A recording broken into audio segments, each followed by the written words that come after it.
But thank you so much for staying with us. Now, crude oil prices slipped earlier today as ample global supplies have set concern about the impact of oil flows from the U.S. capture of President Nicolas Maduro of Venezuela, home of the biggest global oil reserves.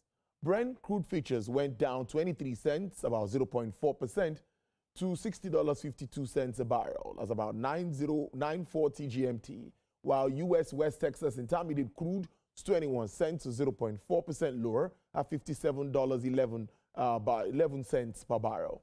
The benchmark were volatile in early Asian trades as investors assess the situation in Venezuela, an OPEC member whose crude exports had been under a U.S. embargo, and the potential impact on oil supply.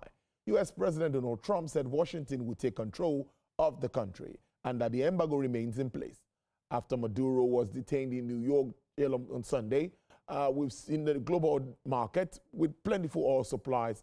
Analysts said any further disruption to Venezuela's exports would have little impact on prices. Oil output in the country has plummeted in recent decades amid mismanagement and lack of investment from foreign firms after Venezuelan national oil operations in the 2000s. Well, let's take the other half of this conversation to look at developments in the global oil space. My guest is Dr. Chinan Dikwal.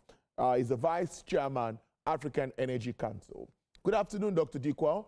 Compliments of the season, and it's good to see you this new year. Hi, Tolu. Pleasure to be here. Yeah, he's joining me live from Qatar. Yeah, now let's get to our conversation very quickly. Oh, you're in London at the moment. I beg your pardon. Yeah, all right, thank you so much. Yeah, I hear that you're in London at the moment. All right then, now I'm looking at this situation and of course what we see today with regards to crude oil prices. Let me break that down to you. Brent is down about 23 cents. U.S. West Texas is also down. Generally, what do you make of this? And what do you think is responsible for that, the development in Venezuela with that large deposit of oil and they still suffer this much? Thanks, Tolu. So I think when you look at the market, you see a couple of things. There's a huge amount of confusion. Okay, confusion because many analysts, many traders are trying to price what's just happened into the price of Brent or WTI. But people are not quite sure. It's not very clear. Apologies, Dr. Dikwal. Just 1 minute. We have some live pictures now where the FCT minister is visiting Ogubolo local government in Rivers State. Will be joining now for the live pictures, live from that event. TVC News, we can continue to watch Business Nigeria on all other platforms. Yes, and also scan the QR code on your screen and continue watching all other platforms. TVC News program goes on live. Thank you.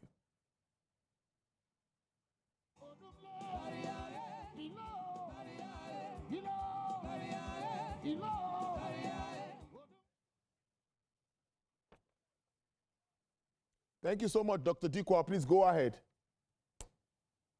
Okay, so I can go ahead? Yes, please. Okay. Yeah, so I was just making the point that, when you look at the situation right now, it's a bit complex because many analysts are trying to make sense of what is really happening. People are trying to price this event in, but it's a very complex one because people are not clear of exactly what it is. And I'll describe this. Tolu, in any circumstance, if the president of an OPEC country is abducted or kidnapped in the way that it has happened right now, then I can assure you that what you would see is that there will be an upward pressure on price. So generally, the price of crude oil should go up in normal circumstances. In this particular circumstance, the price of oil is going down. And there are two reasons why that's the case, that the price is going down. And one of them is very quickly is people are not entirely sure about what the impact of the United States taking over Venezuela and running it will be. Yes, President Donald Trump has come out and he's made it very clear that the U.S. are going to run Venezuela. They'll run it entirely to get as much oil from the ground. Even paraphrasing what he said, he's mentioned that they will increase production. So many people recognize that, and I think it's quite clear. But what's not super clear is what in the short term. Now, bear in mind, to your point there, yes, Venezuela has 17 billion barrels of oil reserve, one of the biggest ones. It's called 300 billion barrels of crude oil, one of the biggest in the world, 17% actually of global proven oil reserves, yes. But don't forget, Tolu, in the 1970s, Venezuela was producing about 3.5 million barrels per day. Today, from 3.5, it's gone down to about 800,000. So there's been a real decline over the period of time. So even though it's an OPEC member, its production has gone down quite a lot. Now, if President Donald Trump comes and says we're going to increase production in the short term, I can tell you this for a fact. Increasing production is not that easy because the infrastructure in the last couple of years has been decaying a lot. Right? Been decaying. Refineries perhaps do not work. Maybe you even need to build new refineries. So there's several things that need to come into play. A lot of investment that needs to be made first before you can see an uptick in in production. So again, long term, can certainly see that this would have downward pressure on price. In the short term, honestly, it's not very clear. It's not clear as well because they're still under sanctions. Until the US make it clear whether the sanctions are off or it's on, and I know for now they're saying it's on, but if that changes, then I can assure you that the price of oil would go up very, very quickly. But for now, they're keeping a lid on it. So short term, it's not entirely clear. I think longer term, it's much clearer to us because they will put on additional barrels. In fact, I'll say this to you. Many analysts are forecasting that from 800,000 in the next couple of years. So I'll say probably in about a year and a half, I expect that the production of Venezuela can probably hit around 1.3, maybe 1.2 million barrels per day in about a year from now. Potentially, just given architecture that we know, it can go up that much. But in the next 4 years, probably 5 years, then it's possible they might get to about 2 million barrels, maybe even more, 2.5 million barrels. Now, if those new barrels come into the market, then I can assure you would be in an oversupplied market and the pressure on price will be downward. So anything you're looking at right now in terms of futures forecast of price, you should start to, you should start to price in some sort of a downward pressure on price. Mm. Well, interesting stuff and interesting days really ahead. But for me, I would also want to ask you generally that you've talked about the impact on prices, and some say it might not have, or it might have little or not having immediate impact on pricing. But analysts are also warning of Iran's reaction after President Trump's threat. Do you think that could also impact the totality of the market? Absolutely. I think Iran, I think that could be something again that, this world could really change the circumstance. If we start to see an escalation of conflict around Iran, then honestly expect to start to see that demand in Iran might start to come under pressure and price will go on. The reason for that is twofold. A lot of the crude oil from Iran ends up in China. I can't remember the number. I think it's a minimum. I think about 60%, 70% crude oil from Iran goes into China. So China is the one absorbing a lot. If those supply chains are affected, then you can expect that all of a sudden, the price of crude would go up very, very significantly. And we have seen this rhetoric. We've heard this rhetoric. Donald Trump has made this threat. He's made two of them. He made threats. He's made two of them. I think there are several flashpoints. Iran is one to look out for, I think, in the very short term.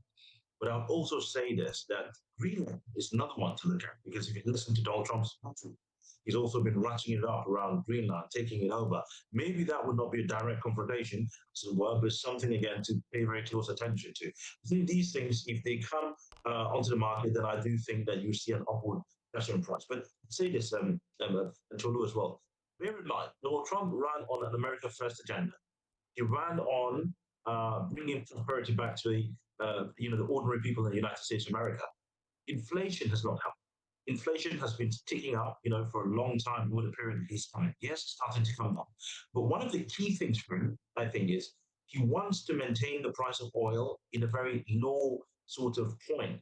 Just because when oil is low, then general inflation for a lot of goods and services, line inflation comes down because a lot of goods and services depend on the price of energy. So when the price of oil is low, then so you can certainly see that for Venezuela, you can see the strategic play. In the medium term, perhaps the game there is to push it up as much as possible so that it would have an impact on the price of goods and services and ultimately inflation.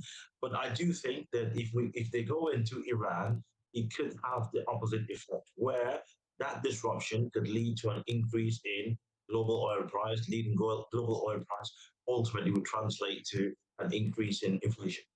Hmm.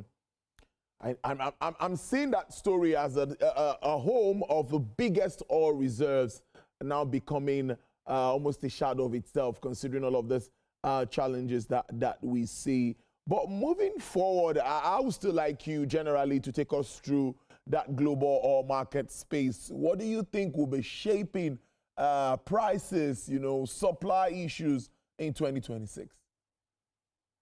So I'll answer that. I'll answer that in a moment. But can I also just add to the point I was making earlier? I think what many people need to recognize is Venezuela in the 1970s, 1980s was a massive powerhouse. I think at some point it was producing about 7% of global oil, global oil output. Okay, that has changed so much, particularly in 2007, when Hugo Chavez in 2007 gave the ultimatum to many oil companies to say you should reduce your equity stake in a lot of the oil blocks, or else you'll be nationalized. When he made that threat, many Western companies pulled out. So I'll give you an example. I think ExxonMobil left in 2007, I think. Equinor left much later, I think 2021. Several companies, Phillips left in 2007. Several Western companies left. Only players that stayed and are still there are companies like Chevron. Even Chevron, their production is very low. I think it's about 200,000 barrels a day. So Chevron is still there in a very small capacity. I think Morel Proms, the French company, is still there in a very small capacity.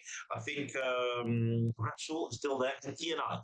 These are the small Western companies that are still there, but all working in a very skeletal way. Other players that are there are CNPC, the Chinese, the Russians. It used to be Rosneft, I think, but that's been moved on to a different entity, I think, right now, and also the Indians, ONGC. The reason why I'm putting this up is so that people can understand it. For when you're looking from a geopolitical standpoint, for Donald Trump, yes, it's about crude oil, but it's also about squeezing the competition. China and Russia are there. It's about trying to control that narrative and control the resources from that standpoint. So I think that's something to really bear in mind. But to your last question there, how do I see the price of oil shaping up for this year? I think that question has largely been answered. If you look at a lot of the analysts, who are putting their predictions out, last year, 2020, the average crude oil price was approximately, I mean, you can argue, $65 per barrel, the average for the whole year. Okay.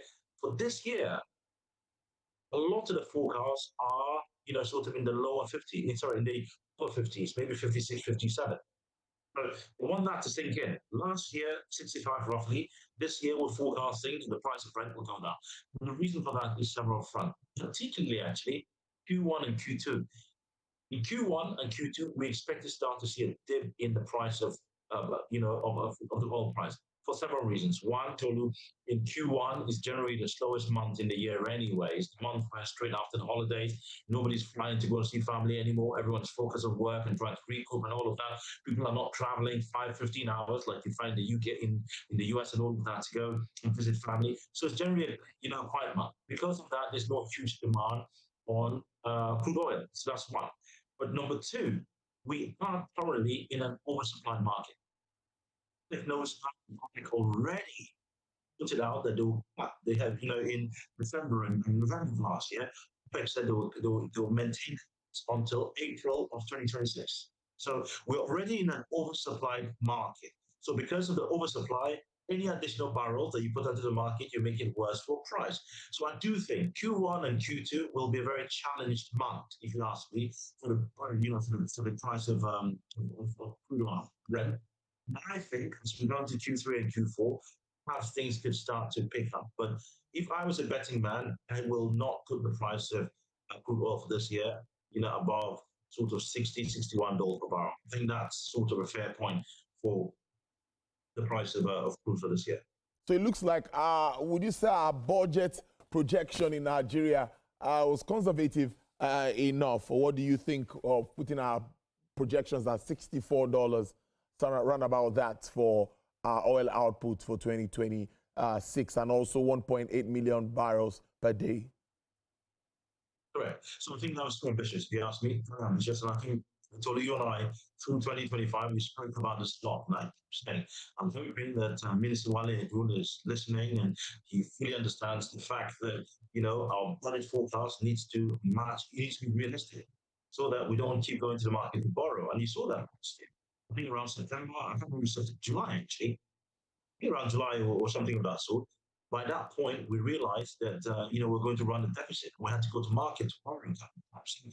Exactly your point, Cholu. This year, so last year, just for context, the budget benchmark was $75 per barrel, and the volume, crude volume, was about 2.06 million. So we're saying that we will produce 2.06 million barrels per day, comparing to the price of crude oil to be $75 per barrel. None of those were achieved.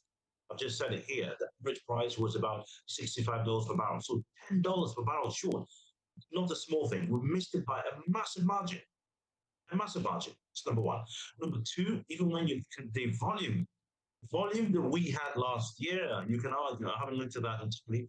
I'll be very surprised if it's beyond sort of a 1.6, 1.7 million barrels per day, including condensate.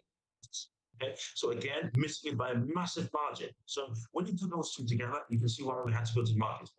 So the thought was that thing in 2026 for this year's budget that would make it a lot more realistic. That was the whole thinking.